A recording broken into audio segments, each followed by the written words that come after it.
Good afternoon, everybody. Welcome to the 132nd consecutive week of peaceful Justice Southbury rallies.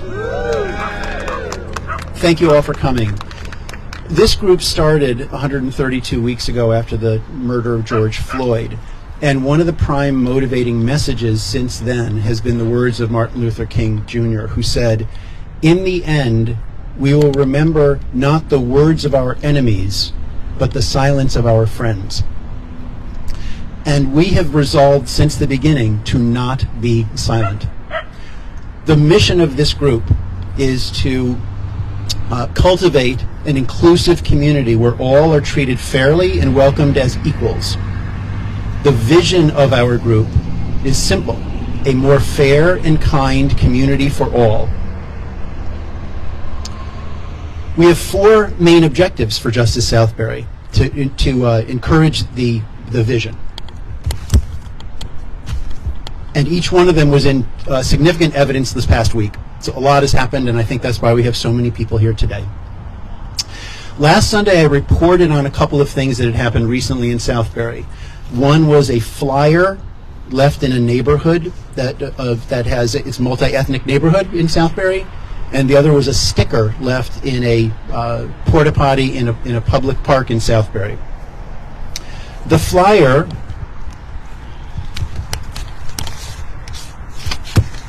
and I have copies for people if they'd like. The flyer says, "We must secure the existence of our people and a future for white children. White lives matter." The sticker says, "Race mixing is white genocide. Stop killing white people."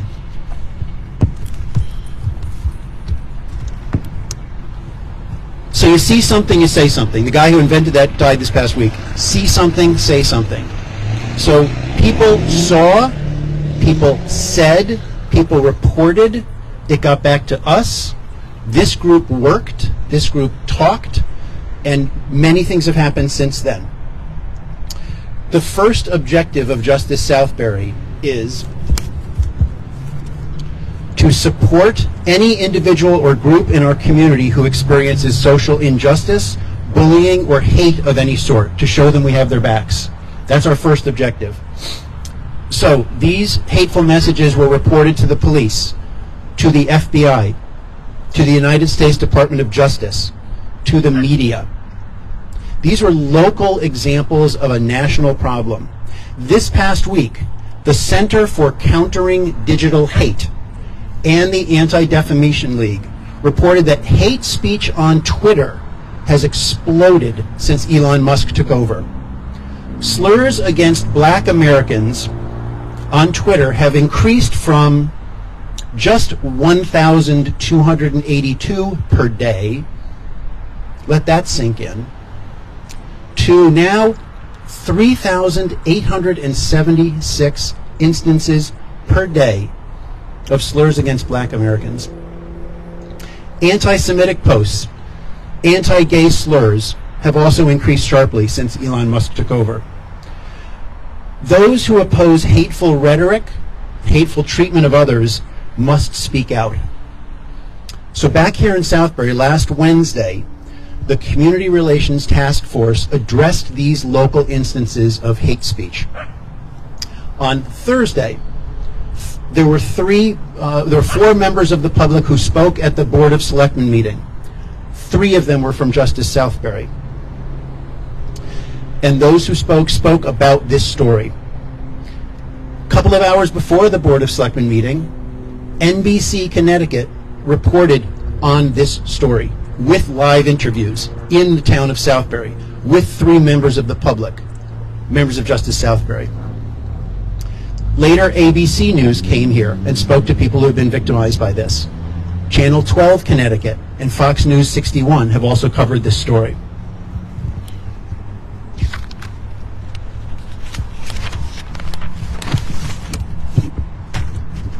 The second objective of Justice Southbury is to raise the community's general awareness on a range of social justice issues, most notably racial inequality, faith-based discrimination, LGBTQ rights, gender discrimination, and to bring specific attention to unkind or unfair behavior here in Southbury.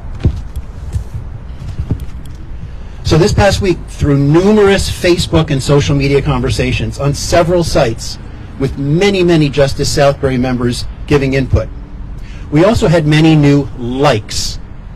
And there's something trite about a like, but there's also something important about people who have been silent, finding the courage and the necessity to say, I need to dip my toe into this pool.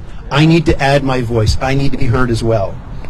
Which means that people who have been quiet are more willing to start standing up and weighing in. Last night, the Board of Selectmen released a statement. And we have copies of the statement, which I'll again leave for people. But as a direct result of the input of the Community Relations Task Force, and of the conversations that took place with the Board of Selectmen, the Board of Selectmen last night unanimously voted 6-0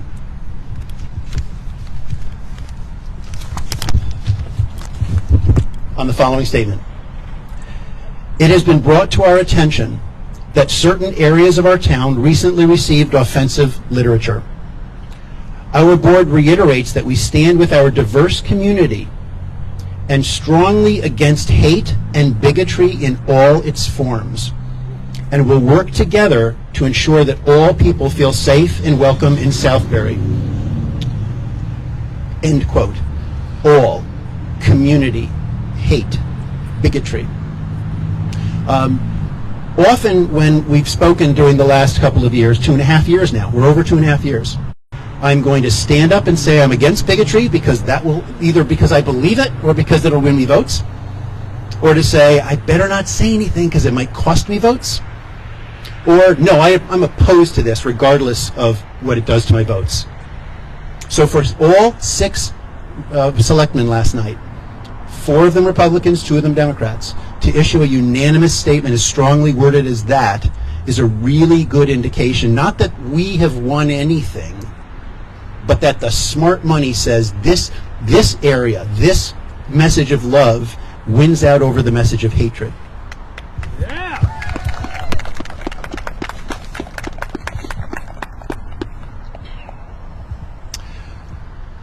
On some of my Facebook posts, you've seen a hashtag, Together We Rise. And as Tara said last night in one of her posts, this statement from the Board of Selectmen is the community standing together against hate, because together we rise. One measure of the strength of Justice Southbury's ideas and values and actions.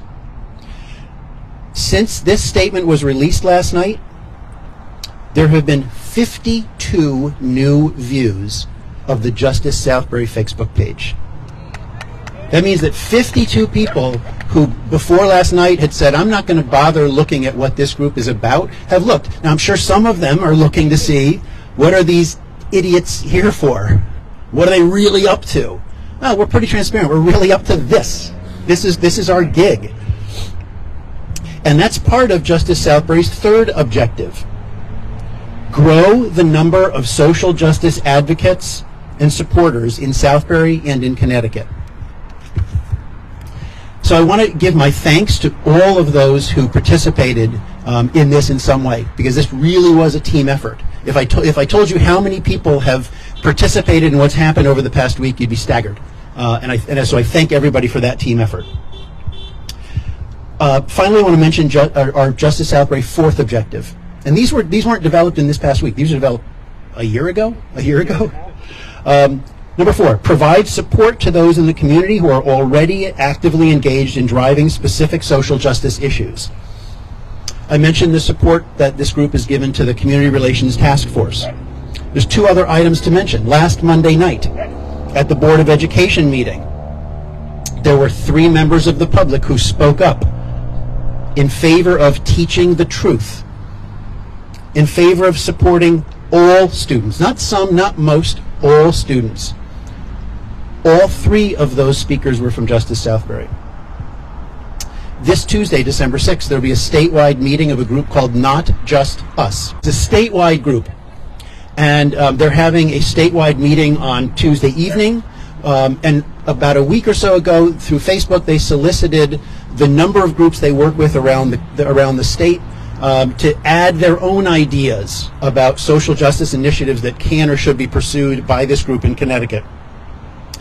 And we sent that out on the Facebook page, and had a ton of intelligent, passionate, very precisely offered, creative, and thoughtful recommendations from this group. And I know that Not Just Us is very, very happy with Justice Southbury for doing this.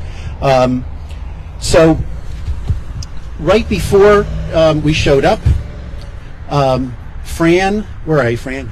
Fran Beilenson sent out a beautiful quote and gave me permission to steal it from her, although she actually stole it from Elie Wiesel. And it is exactly what all of this teaches us.